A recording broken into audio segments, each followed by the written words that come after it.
നമ്മുടെ ധനകാര്യ വകുപ്പ്, ധനകാര്യ മന്ത്രാലയം ഇലക്ട്രൽ ബോണ്ട് വിജ്ഞാപനം പുറപ്പെടുവിച്ചത് വളരെ പ്രധാനപ്പെട്ട ഒരു തീയതിയാണ്, മറക്കാൻ പാടില്ല. ധനകാര്യ മന്ത്രാലയം ഇലക്ട്രൽ ബോണ്ടിന് വിജ്ഞാപനം പുറപ്പെടുവിച്ചത് 2018 ജനുവരി 2-നാണ്. 2018 ജനുവരി 2.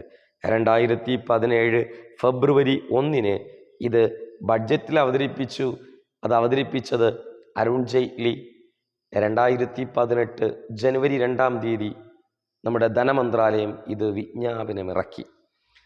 അപ്പോൾ ഇത് ധനമന്ത്രാലയം 2018 ജനുവരി 2 വിജ്ഞാപനം ഇറക്കിയത് മുതൽ സുപ്രീം കോടതി ഭരണഘടനാ വിരുദ്ധമെന്ന് പ്രഖ്യാപിക്കുന്നത് വരെ 27 തവണ ഇത് നമ്മുടെ മാർക്കറ്റിലുണ്ടായിരുന്നു. 27 തവണ എന്ന് വെച്ചാൽ ഇത് ഒരു തവണ ഇത് വിൽക്കാൻ